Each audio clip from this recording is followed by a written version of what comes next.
To again learning. നമ്മുടെ question പേപ്പറിൽ നമുക്ക് 1 മാർക്കിനും 2 മാർക്കിനും ഒക്കെ ക്വസ്റ്റ്യൻ വരുന്ന ഒരുപാട് കവിതകളാണ് ഇന്ന് നമ്മൾ ഡിസ്കസ് ചെയ്യുന്നത്. അപ്പോൾ ഈ കവിതയിൽ നിന്ന് നമുക്ക് കവിത നൽകിയിട്ട് അതിൽ നിന്ന് ചോദിക്കുന്ന 1 മാർക്ക് 2 മാർക്കിന് ഒരുപാട് ചോദ്യങ്ങൾ വരാറുണ്ട്.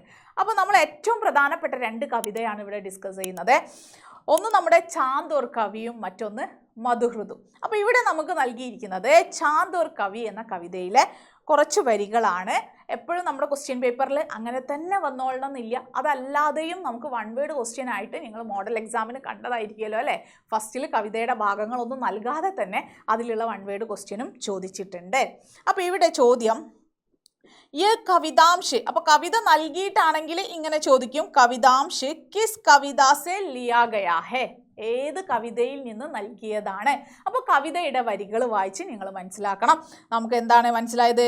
ചാന്ദ് ഓർ കവി അല്ലേ, ചാന്ദ് ഓർ കവി എന്ന കവിതയിൽ നിന്നാണ് ഈ കവിതയുടെ ഭാഗമാണ് ഇവിടെ നൽകിയിരിക്കുന്നത്. कवितांश के दार शब्द का समानार्थी शब्द कोष्टक से चुनकर लिखिए. അപ്പോൾ ഇവിടെ കവിതയുടെ വരിയിൽ നൽകിയിട്ടുള്ള ഒരു വേർഡിൻ്റെ മീനിങ്, അതിൻ്റെ ശരിയായ മീനിങ് എന്താണ് എന്ന് നമ്മുടെ ബ്രാക്കറ്റിൽ നിന്ന് എടുത്ത് എഴുതാനാണ് ചോദ്യം. അപ്പോൾ ഇവിടെ തന്നിരിക്കുന്ന ഓപ്ഷൻസ് തൽവാർ, തേസ്, ബാൺ, റോസ് എന്നാണ്. അപ്പോൾ ഇതിൽ ശരിയായ അർത്ഥം എന്താണ്? തേസ് എന്നാണ്. തേസ് എന്ന് പറഞ്ഞാൽ എന്താ? സ്പീഡ് എന്നാണ് കേട്ടോ അർത്ഥം. ഇനി അടുത്ത ചോദ്യം, മനുപുത്രിക്ക് കൽപ്പന കേസി ഹോത്തി ഹേ. നമ്മൾ കവിതയിൽ പഠിച്ചതാണ്. മനുപുത്ര എന്ന് പറയുന്നത് ആരെയാണ്? മനുഷ്യനെയാണ് അല്ലേ. അപ്പോൾ മനുഷ്യൻ്റെ കൽപ്പന, സ്വപ്നങ്ങൾ എങ്ങനെയാണ് എന്നാണ് കവിതയിൽ പറയുന്നത്. മനുപുത്രക്ക് കൽപ്പന മേ തൽവാർ കി ജേസെ തീക്ഷണത ഹേ. അപ്പോൾ മനുഷ്യരുടെ സ്വപ്നം എന്ന് പറയുന്നത് എങ്ങനെയാണെന്നാ കവി പറയുന്നത്? തൽവാർ, ഒരു വാളിനെ പോലെ മൂർച്ചയുള്ളതാണ്. മനുഷ്യക്ക് വിചാരോമേഹി, കവി പറയുന്ന ഭാഗമാണ്. ഇവിടെ ചാന്ദ് പറയുന്നത് എന്താണ്? ബുൽബുലാക്കെ തരഹേ അല്ലെ, കുമിള പോലെയാണ് മനുഷ്യൻ്റെ ജീവിതം അല്ലെങ്കിൽ സ്വപ്നം എന്നുള്ളത്. കുമിള പോലെയാണ് ജലത്തിലെ. അപ്പോൾ പക്ഷേ കവി പറയുന്നത് എന്താണ്? ഇവിടെ മൂർച്ചയുള്ള ഒരു വാള് പോലെയാണ്. മനുഷ്യക്ക് വിചാരോ മേഹി നെഹി സപ്നെ മേ ബി തൽവാർ കി ശക്തി ഹോത്തി ഹേ. അപ്പോൾ മനുഷ്യൻ്റെ ചിന്തകൾക്ക് മാത്രമല്ല, സ്വപ്നത്തിന് പോലും എന്തുണ്ട്? വാളിൻ്റെ മൂർച്ചയുണ്ട് എന്നാണ് കവി പറയുന്നത് കേട്ടോ. കവിത കെ രാഗിണി ശബ്ദ കാ സമാനാർത്ഥി ശബ്ദ കോഷ്ടക് സെ ചുൻകർ ലിഖിയേ. അപ്പോൾ അതിൻ്റെ കറക്റ്റായ വേർഡ് എന്ന് പറയുന്നത് കവിത. ഉലജ്നെ അപ്നി ബനാക്കർ ആപ്പ് ഹി ഫസ്താ കോൻ. അപ്പോൾ ഉലജ്നെ എന്ന് പറഞ്ഞാൽ എന്താണ്? പ്രശ്നങ്ങളിൽ ചെന്ന് പെട്ടുപോകുന്നു. ആരാണ് പ്രശ്നങ്ങളിൽ ചെന്ന് പെടുന്നത് എന്നാണ് പറഞ്ഞിരിക്കുന്നത്?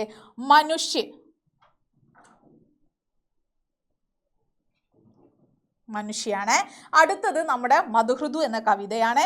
അപ്പോൾ നമുക്ക് ക്വസ്റ്റ്യൻ പേപ്പറിൽ കവിതയുടെ വരികൾ കാണാം. എന്നിട്ട് നമുക്ക് ചോദ്യം ഉണ്ടാകും, ഇസ് കവിതാംശ് കെ രചയിത കോൻ ഹേ. ഇനി ഇങ്ങനെയല്ലെങ്കിൽ കവിതയുടെ വരികൾ ഒന്നും നൽകിയില്ല എങ്കിലും നിങ്ങൾക്ക് പഠിക്കാനുള്ള കവിതയുടെ മധുഹൃദു കവിതാക്ക രചനാകാർ കോൻ ഹേ അല്ലെങ്കിൽ കവി കോൻ ഹേ എന്ന് ചോദ്യം വന്നേക്കാം. അപ്പോൾ നമുക്ക് കവിതയുടെ പേര് അതിനോടൊപ്പം കവിയുടെ പേര് നിർബന്ധമായി പഠിക്കണം. ജയശങ്കർ പ്രസാദ്. അതാണ് നമ്മുടെ ഓരോ ആശയത്തിൻ്റെ ഫസ്റ്റ് സെൻറ്റൻസ് തന്നെ നമ്മൾ തുടങ്ങുന്നത് കവിയിൽ നിന്നാണ്. ജയശങ്കർ പ്രസാദിൻ്റെ കവിതയാണ് മധുഹൃദു. ഇനി അടുത്ത ചോദ്യം, പ്രേമ കാ നീഡ് കഹാം സ്ഥിത് ഹേ. അല്ലെ, പ്രണയത്തിന്റെ കൂടെ എവിടെ സ്ഥിതി ചെയ്യുന്നു എന്നാണ് കവി പറയുന്നത് കവിതയിലെ.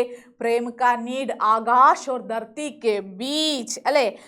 നീഡ് കൂടെ ആകാശ് के बीच स्थित है, आकाश और धरती के बीच स्थित है.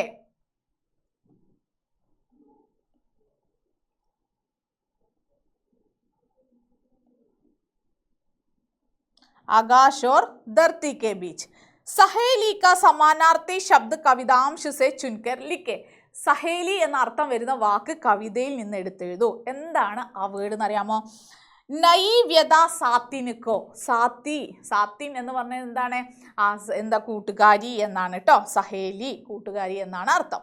സൂക്കി തിൻകേക്കോ കഹാം ബാഗ് ജാനാ ഹേ. ഈ കവിതയിൽ നിന്ന് തന്നെയുള്ള ചോദ്യമാണ്. എന്താണ്?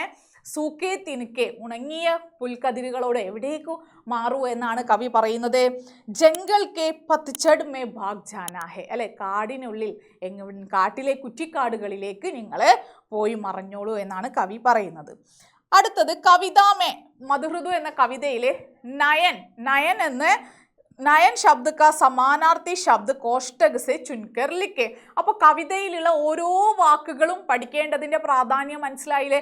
ഒരു മാർക്കിനാണ് ചോദ്യം. ഈ അർത്ഥം വരുന്ന വാക്ക് അല്ലെങ്കിൽ ഈ വാക്കിൻ്റെ അർത്ഥം ബ്രാക്കറ്റിൽ നിന്ന് എടുത്ത് എഴുതൂ, അതല്ലെങ്കിൽ ഇതേ അർത്ഥം വരുന്ന പദം കവിതയിൽ നിന്ന് കണ്ടെത്തൂ, ഇങ്ങനെയൊക്കെ ചോദിക്കാറുണ്ട്. അപ്പോൾ ഓരോ വാക്കും നമുക്ക് ഇമ്പോർട്ടൻ്റ് ആണ്. ഇവിടെ നയൻ എന്ന വേർഡിൻ്റെ അർത്ഥം എന്താണ്? നയൻ എന്ന് പറഞ്ഞാൽ കണ്ണ് എന്നാണ്, ആങ്ക് എന്നാണ് ശരിയായ ഉത്തരം. അപ്പോൾ ഇവിടെ ഇപ്പോൾ നമ്മൾ ഒരുപാട് ക്വസ്റ്റ്യൻസ് ഡിസ്കസ് ചെയ്തു. അപ്പോൾ ഇതുപോലുള്ള വേർഡ് മീനിങ് പഠിക്കേണ്ടതിൻ്റെ ഒരു പ്രാധാന്യം നിങ്ങൾക്ക് മനസ്സിലാക്കാൻ പറ്റും. ഇതുപോലെ തന്നെയാണ് നിങ്ങൾ മറ്റു കവിതകളും പഠിക്കുന്ന സമയത്ത് ടെക്സ്റ്റ് ബുക്കിൽ നന്നായിട്ട് കവിത വായിച്ചു നോക്കണം, അതിൻ്റെ അർത്ഥം മനസ്സിലാകുന്നുണ്ടോ എന്ന് നോക്കണം. അപ്പോൾ അങ്ങനെ നിങ്ങൾ പഠിച്ചെങ്കിൽ മാത്രമേ വൺ വേർഡ് ക്വസ്റ്റ്യനും അതുപോലെ 2 മാർക്കിന് ചോദിക്കുന്ന ചോദ്യങ്ങൾക്കും കറക്റ്റായിട്ട് ആൻസർ ചെയ്യാൻ പറ്റുള്ളൂ. അപ്പോൾ നിങ്ങൾക്കൊരു മോഡൽ കിട്ടിയല്ലോ എങ്ങനെയാണ് നമുക്ക് ചോദ്യം വരിക. കവിതയിൽ നിന്ന് നമുക്ക് ആശയം മാത്രമല്ല, അത് കൂടാതെയുള്ള ചോദ്യങ്ങൾക്ക് കൂടി തയ്യാറെടുക്കേണ്ടതുണ്ട്. അപ്പോൾ ഇതിൽ കൂടുതൽ ചോദ്യങ്ങളുമായിട്ട് നമുക്ക് ലൈവ് ക്ലാസ്സുകളിൽ കാണാം. അതുവരെക്കും ബൈ.